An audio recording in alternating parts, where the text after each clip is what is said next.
Cool. All right. So let's have a quick look at how the game looks so far, with a bit of sound as well. So I've started working on the music and actually remixing it in Logic, but for now we're just going to go with the MIDI version. I've added a nice little flicker on these stars, which occurs randomly, and just this morning I added a little effect where when you pick up the stars they blink. So the aim of the game is to collect the majority of stars before the other player. So I'm gonna start zooming around as player number 2 on your right here. And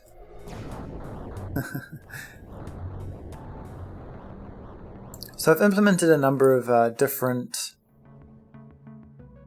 weapons. I think there are 3 different weapons at the moment. There is first of all the missile. So the missile can bounce around a little bit unless it hits another player, or once it bounces 3 times then it explodes. So if I shoot the player immediately, they're going to drop a star, and you can't pick it up immediately. You can see that it's sort of invincible for a while, but then the other player can pick it up if they want to, or you can steal it off them if you want. So that's the missile. I'll show you how the bouncing works. So if you power up and you bounce it against a wall, it will sort of just bounce in that fashion. The second weapon is an ice weapon. So this is sort of like an area control sort of weapon. If you power it up less than half, if you power it up more than half, it will shoot ahead of itself, and it will freeze the player, any player that gets caught in this aura, right? So then if you fire it behind you, if you tap, it'll fire behind you as a sort of like, if someone's chasing you, you can fire it behind you. A little bit like a TNT box in Crash Team Racing, or a banana in Mario Kart. So sort of that style, right? You drop it behind you if someone's chasing you. And as you can see, like, the aura will trigger not just on players but on the environment. So you can use it to close off corridors if you need to. And you can see there's a slight shadow effect for when the auras are interacting with stars and things. The third weapon is the Ninja Star. So the Ninja Star is relatively weak. If I just tap it, it's just going to send a single one, and it just disorientates the player. But the cool thing about Ninja Stars is that you can power them up and use them as a defensive weapon. Any projectile coming your way will be destroyed by the Ninja Stars, so you can sort of treat that like a shield. In addition, even though it's rather weak, it's really easy to aim. You don't even need to aim at all. You just, because it goes in all directions, you can use it to disorientate your opponent. Right?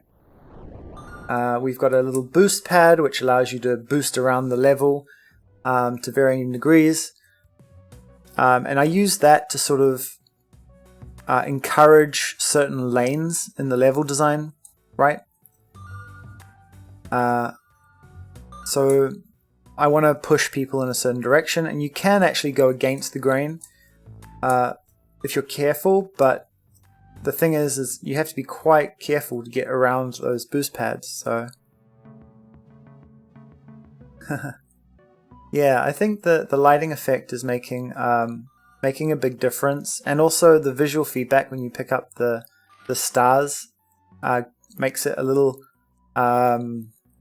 I guess gives you that dopamine rush, because that's the goal of the game, is to pick up the stars, and so I think it makes sense to have those sort of blinking in that fashion. There's also a small little aura around the player. What I'd like to do is separate red and blue, and then I don't want the players to be really strong one color or the other, but I think a really delicate glow around them is going to just suggest that one player is red and one player is blue. But I think the high contrast white is actually better. Like, I don't want to make the players themselves red because I think that you need to be able to see that sprite from a distance. So we've also zoomed out the camera a little bit. You may have noticed since last week. And yeah, okay. So my goal for today is actually to implement a new feature in the control scheme. So it's okay when you're playing on the keyboard and you want to shoot someone, because you've sort of got three keys available to you, right? Sort of, if you think WASD, you're going to have your index finger on the left key, you're going to have your ring finger on the right key, and you're going to have your middle finger on the shoot key. So it's quite easy to just power up and aim your weapon, right? As you can see, I have no trouble picking up weapons and holding the shoot key and still continuing to aim, right?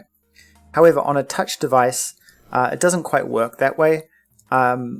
Most people will be playing this with just one finger for shooting. Well, with two fingers each, right? Maybe two thumbs. And so when you decide to shoot, you essentially give up your ability to aim or to turn, and I don't like how that feels.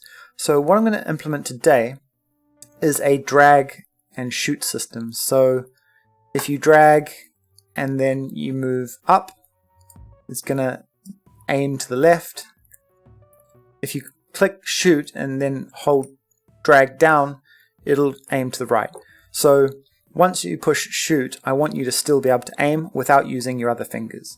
So that's the feature I want to do today. But quickly, I think it might be good to just create those different colors on the players so that we can distinguish player 1 from player 2.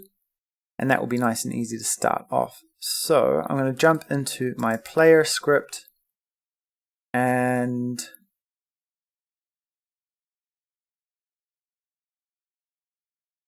if we jump into our player scene as well, so we've got our light here, and if we look at our light in the inspector, we can see that the light just has a color, right? So what I'm going to do is I'm just going to make the default color white.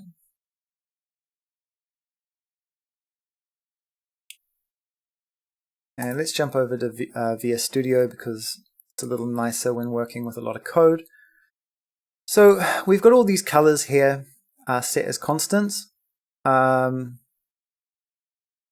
I'm just going to create a couple of new constants, and I'm going to call this color P1, and that's going to be equal to a color with 1.0, which is 100% red, 0% blue, and 0% green, and full opacity, right?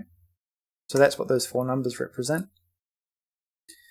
And then for player 2, I'm going to do exactly the same thing, except I'm going to switch that red for blue. Fantastic. So we now have this constant color that we can reference other places in our code. Here you can see we get all of our, whenever you see onReady, essentially, well, usually that will be getting a reference to a node in the tree. So if you look here, this is our player tree, and the player inside has a little branch called light, and that's a light node. So what we want to do is when the node's ready, essentially once we've loaded all of those little branches, that's when we're ready. So then we can get a $, which is just a shorthand for accessing the tree. So we get light out of the tree, and we store it there so we have a reference to it later. Fantastic. Now let's just update our init function. So whenever we initialize a player, we just want to say that the light.color is equal to, in fact what we'll do is we'll match the player number, and on 1 we'll set the light color to color P1, and we'll do an underscore. So if it's not 1, I'm going to assume it's going to be 2, but who knows. And so that is now going to assign our player colors at the beginning of every round. And hopefully we should see a slight variation in the lighting depending on the player. So that's, nope, something went wrong. Invalid set index color okay.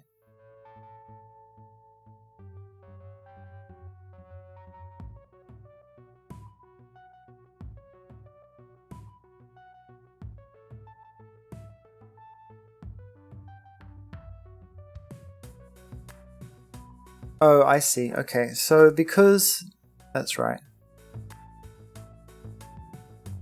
We might need to do this in the ready function. So init is actually called before the node is ready. So we just need to move this down into the ready function. So init is going to be called before the node sort of gets built, right? So before our player gets built, we assign these values, and then the node is going to get built behind the scenes by the game engine, and it's going to call ready when it's ready. And so we're not going to be able to access the light until the whole node is built, so we've got to put it there. Alright, hopefully that should work. Cool, alright, so we've now got a little blue color. It feels a bit more green, I think, because it's interacting with the yellow of the stars, but I'm sort of happy with that, I guess. And then player 1 obviously is red.